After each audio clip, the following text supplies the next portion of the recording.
بالله من الشيطان الرجيم. بسم الله الرحمن الرحيم. وظللنا عليكم الغمام وأنزلنا عليكم المن والسلوى كلوا من طيبات ما رزقناكم وما ظلمونا ولكن كانوا أنفسهم يظلمون. په دې مخکینی آیاتونو کې د بنی اسرائیلو د انعاماتو تذکره را روانه وه، خو انعاماتو نه پس د هغې د الله او د هغه د رسول یو امتحان اخیستو، نو الله تعالی په هغې باندې خپل عذاب را نازل کړ. په دې آیات کې دا یو خبره کیږي،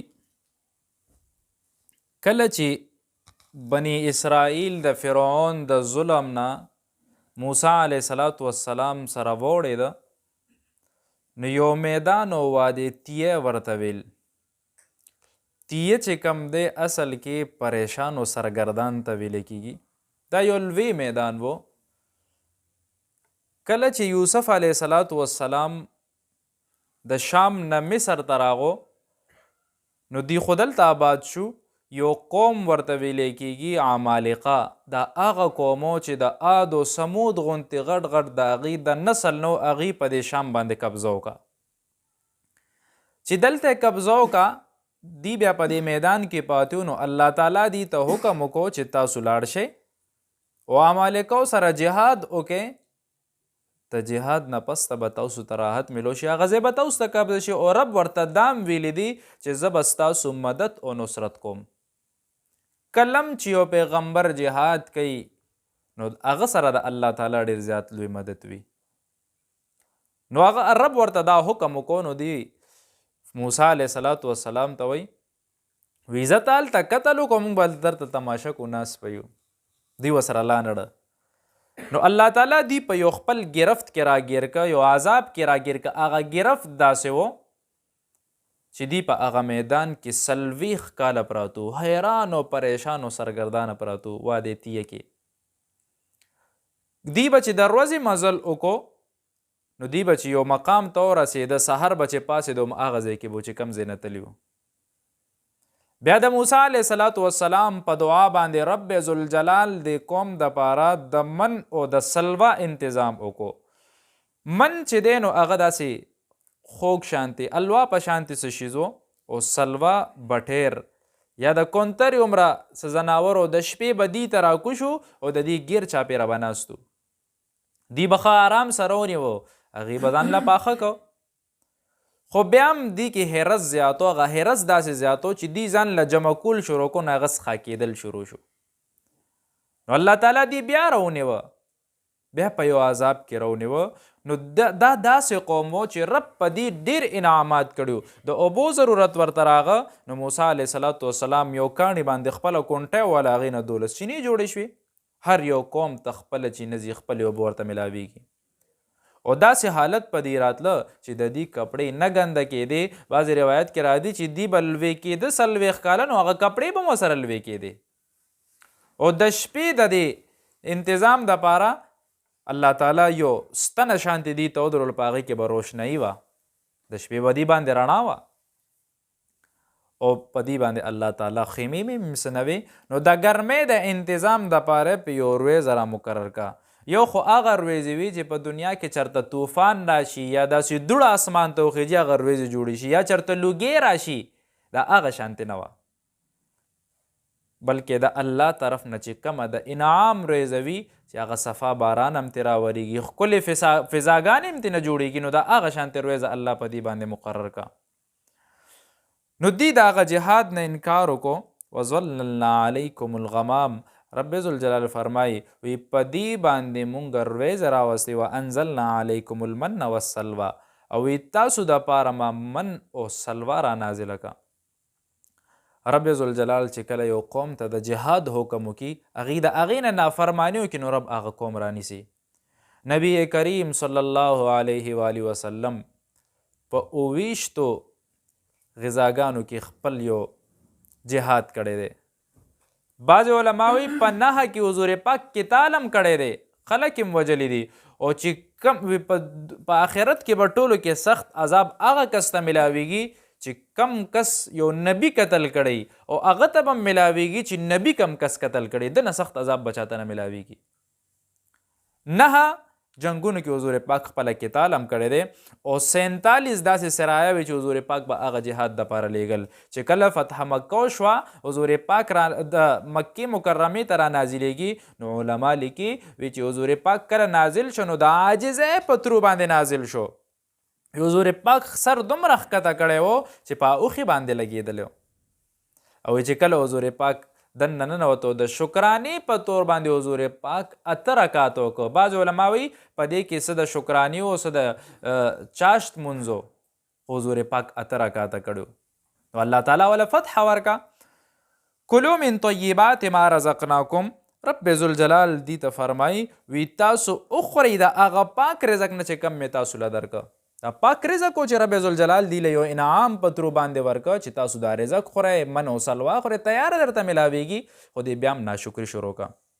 د پاک رزق ډېر زیات برکات وي. د پاک رزق د وجې نه د انسان په زندګۍ کې سکون وي. چې کله حلال رزق بنده خوري د هغې عجیبه انعامات و فضیلت دي. حرامه که سړی ډېره زیاته وکړي یو طرف ته نوځي، یا به دې په طبیب باندې ځي، په ډاکټرانو وغیره باندې به ځي، بېجا به تې ځي، دوایي به استعمالوي، فرق به ورته نه محسوسیږي ځکه چې په غلطه پیدا کړی، د بل سړي وینې څکلي دي.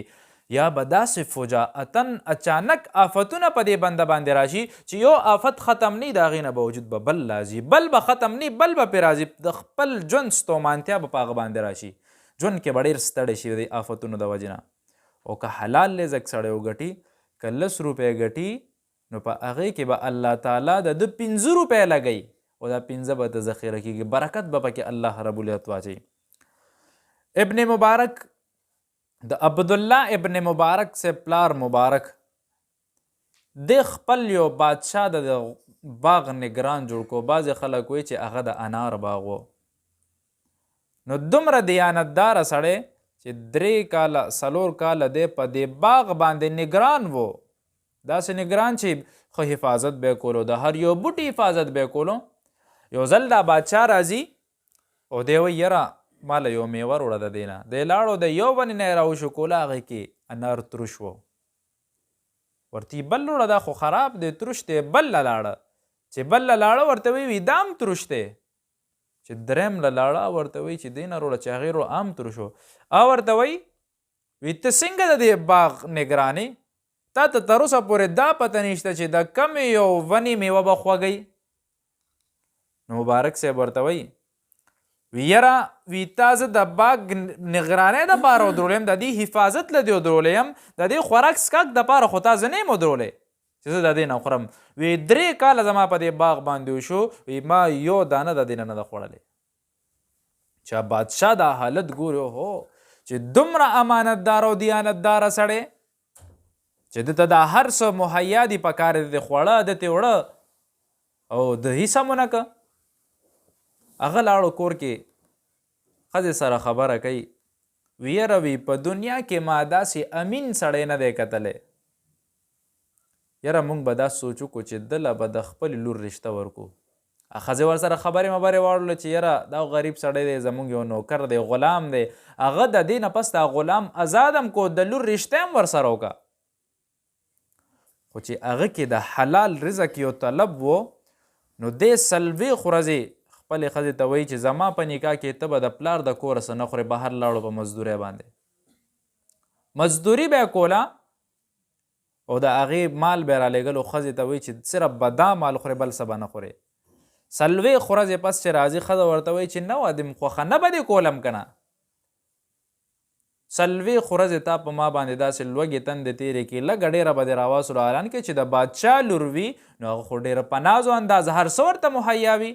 دی ورته وایي نه زما سوچ دا نه و، زما سوچ دا و چې یاره الله ماله کم یو اولاد راکوي، ستا پلار یقینا ډېر ښه سړی دی، خو د هغه په مال کې شبهه ده، خو ما ځکه وی چې زه حلال رزق وګټم تاله درکم مخکې مستقبل کې که زما بچی پیدا کېږي رب ماله بچی راکوي نو زما هغه دپاره سوچ دا دی چې زه هغه نه د حدیثو طالب جوړ کم د قرآن طالب ته جوړ کم هغه د حدیثو علم حاصل کړي نو د هغه حلال رزق د برکته چې الله هغه له زوی ورکوي نو هغه عبدالله ابن مبارک وله ورکوي عبدالله ابن مبارک دومره لوی سړی دی چې په حدیثو کې د هغه ډېر لوی نوم دی د حلال رزق برکات دی ابن عقیل یو عالم دی خپله واقعه وی دی وی لاړمه وی طواف مې کولو د بیت الله نو وی یو هار مې وموندو په ځمکه باندې یو هار پروت دی وی هغه مې راواخیسته نو وی په ډک کې مې دا پیدا شو چې یاره بس راشه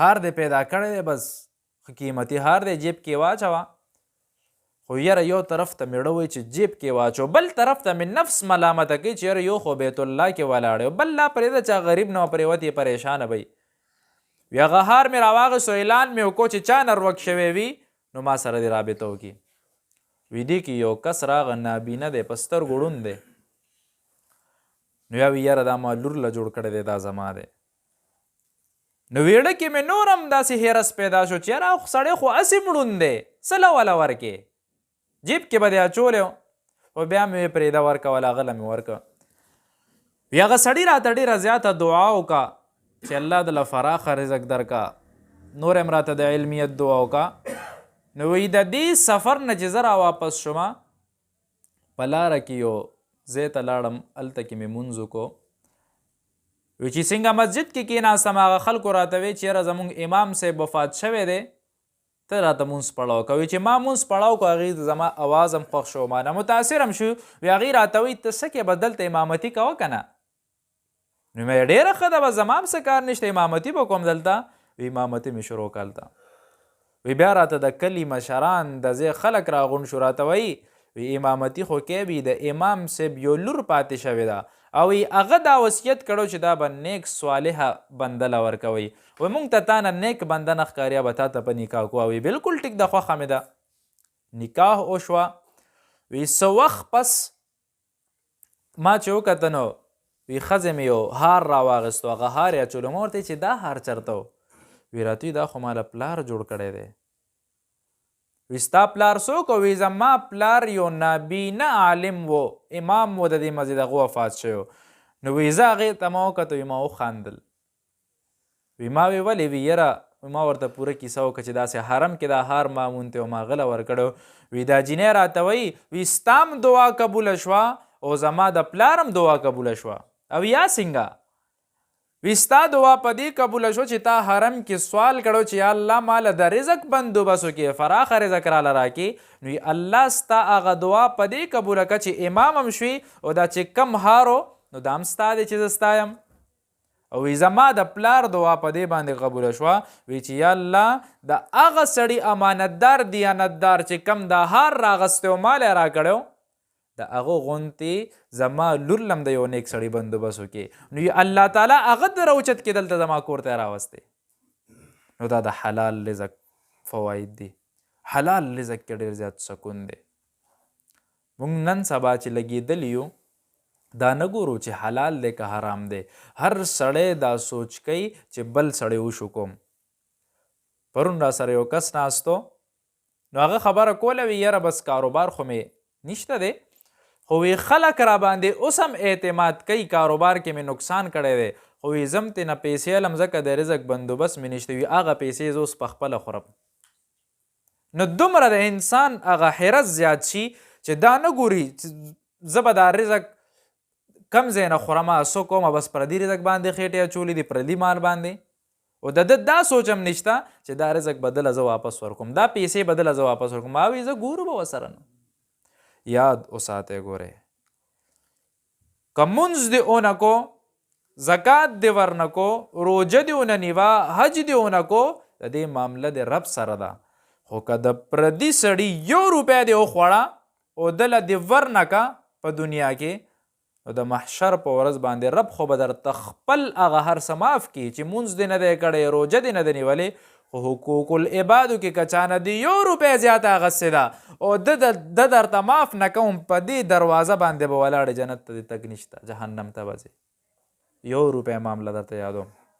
او بیا چې خلکو دا لکونه او زرګونه را لاندې کړي دي دې سره به څه کې بعضې سړی خو دا چانه غصب وکړي چې هغه ته پته هم نه وي چې یاره ما چانه پیسې خوړلې دي څوک مې والي دي ورته پته هم نه لګي چې څنګه اکثر په دې لوی لوی دفاترو کې ناستي بعضې وخت کې د ټریفک والا کې دي پولیس والا کې دی او دو کې اکثر لاره کې سړی وګوري ناجایزه پیسې دې نه واخلي هغه ته خو پته نشته چانه مې واخیسته دا سړی خو دې بیا نشي پیدا کولی دله به چېرته نه دا پیسې ورکې هغه پیسې دی بیا راوچتئ بیا وي یاره پریشاني مې ده په پلاني مرض کې مبتلا یم ظلمونه کوي که ډاکټر دی هغه خپل وسه پورې اغلا کوي څنګه اغلا کوي د لیبارټرۍ والا نه ځان نه کمیشن اخلي دوی والا سره د هغه ځان نه کمیشن وي چې کم یو هغه دوی والا روړي هغه نمایش دپاره ورته دوی ښیي هغه له ځان نه کمیشني کمیشنې شروع شوي دي دا چا نوځي دا د غریب خلکو نوځي دا خو په خېټې اچولې دي بنګلې دې پې جوړې کړي دي په دې بنګلو بسو کې چې د خلکو وینې دې وسکلې مخکې ورځ یو کس خبره کوله یو زنانه به د کلي نه راغلې وه هغه وی ټوله سرمایه زما یو غوا وه وی هغه غوا مې خرڅه د علاج دپاره وی ټولې پیسې رانه په یو مخ ډاکټر واخیستې په دې پیسو به څو کې په دې بنګلو کې به تا ته سکون میلو شي بالکل درته نه ملاویږي د یو ډاکټر باره کې مې اورېده وی هغه وی چې زه څومره پیسې وګټم وي زوی مې بدعمله شوی دی داسې بدعمله چې په نورو خلکو پیسې الوځي وی راشي ګریوان ته بلاس کې چې راکه 100 روپۍ دي در سره وی ټولې رانه واري لړ شي په ملګرو باندې خوري نو بیا به دې په کور کې داسې بچې پیدا کېږي دا ظلمونه دي حقیقت درته وایم چې ډېر بې انتها ظلم زمونږ په دې دویانو والا ډاکټرانو والا شروع کړی دی خم پکې شته ډېر ښه خلک پکې شته زه یو ځل د ډبګري ګارډن ته لاړم او ډاکټر سره مې لو شم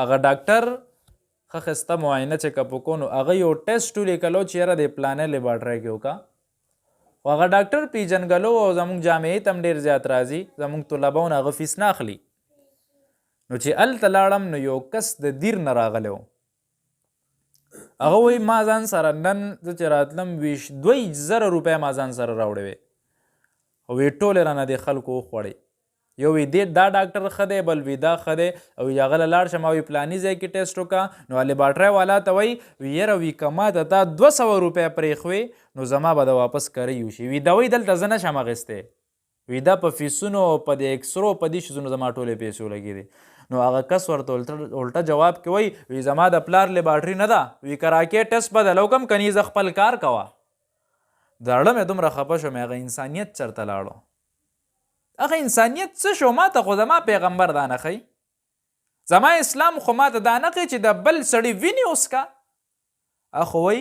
د خپلې خولې نه نوړی راوچته که بل له ورکه زما اسلام ما ته دا ښیي زما پیغمبر خو ما ته دا طریقه ښیي چې یو سړی په مصیبت کې دی خپل ځان باندې سخته تېره که د هغه تکلیف اوچت کا ما پیغمبر خو ما ته دا نه ښیي چې یاره سړی مصیبت کې دی تی نور هم پریشانۍ کې مبتلا کا دا خو زما اسلام ما ته نه ښیي د پیغمبر هغه اخلاقیات خو ګوره شیخ الهند رحمت الله علیه وګوره شیخ الهند رحمت الله علیه څه کوي په ټرین کې ناست دی په ریلګاډي کې خوا کې ورسره یو غیر مسلمه ناست دی هندو ورسره ناست دی هغه هندو څه کوي هغه وایي یاره د مالو د سماتی راغلی دی چې لاړو دنله د ریلګاډي هغه حالت یې وکته د هغې د باتروم حالت یې وکته سړی زر راغوا ورتې ولې وي یاره دومره ګنده دی ړمې نه کېږي شیخ الهند رحمت الله علیه په اصل اکسات پس دا ظاهري چې ما ته ضرورت پیښ شوی دی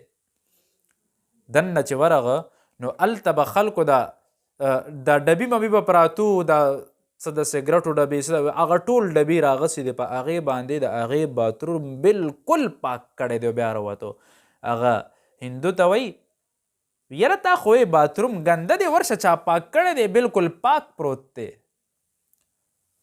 نو هغه خوا کې یو عالم ناست و هغه به ده پسې ډېرې خبرې کولې شیخ الهند رحمت الله علیه پورې نو هغه چې دا جان پړتال کړی دی 10-15 منټه معلوم شوي دا خو شیخ الهند رحمت الله علیه هندو ته باتروم صفا که او ورته وی حضرت وی دا خو تا صفا که او ورته څه چلو شو؟ ما خو د پیغمبر په یو سنت باندې عمل وکړو. وی څنګه سنت؟ وی یو ځل د حضور پاک په در باندې یو یهودي میلمه شو. هغه چې میلمه شو نو د هغه چرته خېټه خرابه شوې وه، نو د حضور پاک په بستره باندې هغه نه اودس ماتې ووته. نو هغه د شرم د وجې نه لاړو روان شو. شپه کې وتښتېدو چې یاره بستره مې هلته ګنده کړې ده.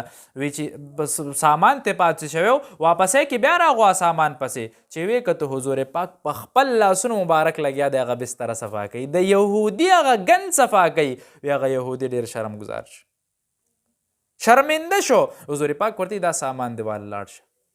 وی ما خو په هغه سنتو باندې عمل وکړو، زما پیغمبر خو ماته دا ښیي، دا راته نه ښیي د خلکو وینې اوس کا. نو بهرحال هغه حرام رزق دومره مونږه کوو، یاره تر کومه پورې به کې څومره رزق به وګټې ځه څه به وخورې؟ پیسو نه څوک چکونه اخیستی شي؟ د چا سره ډالرې دي، ریالونه دي، درهمې دي، لوټونه دي، 5000 لوټونه دي، ته چکونه اخیستی شي؟ نشي اخیستی. دی هغه هم روټۍ خوري، بل هم روټۍ خوري، د هغه هم ضروریات دي، د بل هم ضروریات دي. خو دا یاد وساتئ چې په دې تفزیر او په دې ناجایزه به مونږ خدای رانیسي. نن سبا حالت داسې را روان دي، بیا هغه معیشت دومره په ښکته را روان دی چې خلک د رزق دپاره حیران دي. خلک وایي رزق وکم که ډاکټر وکم، دوی واخلم که ډاکټر له لاړ شم څه وکم؟ نو دا ظلمونه په دنیا کې مه کوئ. هر یو سړی په خپل وسه پورې ګورې ظالم دی. دا دې څوک نه وایي چې یاره بس زه ډېر ښه سړی یم او هغه ډاکټر غلط دی. نه، چې کم سړي له خدای وس ورکړی دا ظالم دی. که یو مستري له ورشي هغه خپل وسه پورې ظلم کوي، که یو لوار له ورشي هغه خپل وسه پورې ظلم کوي. او یاره بس که دا سړی مې نن ونه والو سبا به څه خورم؟ دا سوچ جوړ شوی، دا د ذهن نه وکاږئ. د انسان د پیدایش نه 50,000 کاله مخکې د رزق مقرر شوی دی چې رزق د خدای وایي ما مقرر کړی دی. نو بیا ولې دا ګندګیانې کې، ولې حرام خوریانې کې؟ د دې نه ځان وساتئ. یقیناً درته وایم رب هم په دې رانیسي چې مونږ ته پته هم نه لګي کم سړی مې ووالو. بعضې وخت یو سړی ماله یو ځل راشي بار بار نه رضا هغه ووایم، ابه غیب شي لاړ به شي، بیا به دله څنګه دا بدله ورکوم؟ دا هم ورته نشم ویلی چې ما معاف کا، دا هم ورته نشم ویلی چې زیاتې مې د سره کړی معاف مې کا. نو رب وایي کلو من طیبات ما رزقناکم، ما دله پاک رزق خوښ کړی، ته ولې ځان له ګنده خوښې؟ پاک رزق وخوره. وما ظلمونا ولكن كانوا انفسهم يظلمون. رب ذوالجلال وی ما په هغې باندې ظلم نه کړی بلکې هغې په خپل ځان باندې ظلم کړی. دا آیات د بني اسرائیلو دپاره نه هم دی، ګورې دا زموږ دپاره هم دی چې رب وی ما در باندې ظلم نه دی کړی. په خپله په ځان ظلمونه کوئ، په خپله پردی وینیس کوئ، په خپله قتل عام کوئ. ته ګورې نه زموږ دلته یو دوست و، دومره نږدې ملګری مو، ډېر ښکلی سړی، تاسو اکثریت به پیژني، احمد نوم و، دلته میډیکوز والا. ما به چې ورته ټیلیفون وکړو نو یاره بعضې وخت کې به زه د کوره بارم ټیلیفون به مې وکړو چې زما کور ته لاړ شي، چاته ډریپ لګول دی یا کینوله پاس کول دی. نو زما د ټیلیفون بندېدو نه مخکې زه به لا کور ته راغل نه وم، ما به هغه سامان وړو، هغه به را رسېدلی و. دومره عجیبه مینه ناک سړی. مخکې ورځ ما سره په دې نوتیه کې ملو شو، زما ورته خیال نه و، زه ترې تېر شوم، زه یو ځای ته ننوتم، ما پسې هلته راننوتو. ولې خفه یې رانه سمې، زه به ولې خفه کېږم؟ وی یاره ما آواز وکړو، تا آواز ونرېده. ډېره مینه به یې کوله، د علماو او طلباو سره به یې ډېره مینه کوله، ډېر ښه انسان و. نو هغه چې وویشتو وفات شوی و، بل ملګری مو سر ناست و، هغه ملګری بد شوی دی، دی لګېدلی دی. نو دا چا نه تپوس وکړو؟ زمونږ په دې ملک کې انصاف نشته. حقیقت خبره درته زه کوم، که د قتل د قرآن په دې زمره باندې عمل وشو چرته به هم قتل نه کېږي. قرآن څه وایي؟ من قتل متعمدا، چې کم سړي قصدن قتل وکړو څه شی دی؟ فجزاؤه، د هغه بدله څه ده؟ خالدا مخلده. قرآن وایي وی د جزا به د جهنم د قیامت په ورځ باندې جهنم وي، هغه به چې همیشه به د جهنم کې. د الله خوښه ده چې روکاږي نه روکاږي. په دنیا کې څه شی دی؟ وی قصاص بالی، دا سړی به دته خپل ځان پیش کوي. قصاص دا دی چې د ده نه به سر کټ کېږي. وی که یو چا قتل وکړو او د هغې قتل عمد یې ونه کو، خطا یې وکړو، لکه مثلا هوایي ډزې کولو بل سړی ته ولګېدو، پته ورته ولګي د پلاني کړي دي، یا چرته دیوالې ویشتو بل ته نه ولګېدو، د دې بدله څه ده؟ د دې بدله دا ده چې دی به 100 اوښانو فدیه ورکوي. اوښ څو قیمت دی نن سبا؟ 1 لک روپۍ وي، 3-4 لکه تقریبا 4 کروړه روپۍ شو په حساب سره. دا به ورکې، د هغې قیمت به ورکې. او کوي یو سړي قتل داسې حالت کې وکړو چې د هغې قاتل نه دی معلوم، بیا به څه کې؟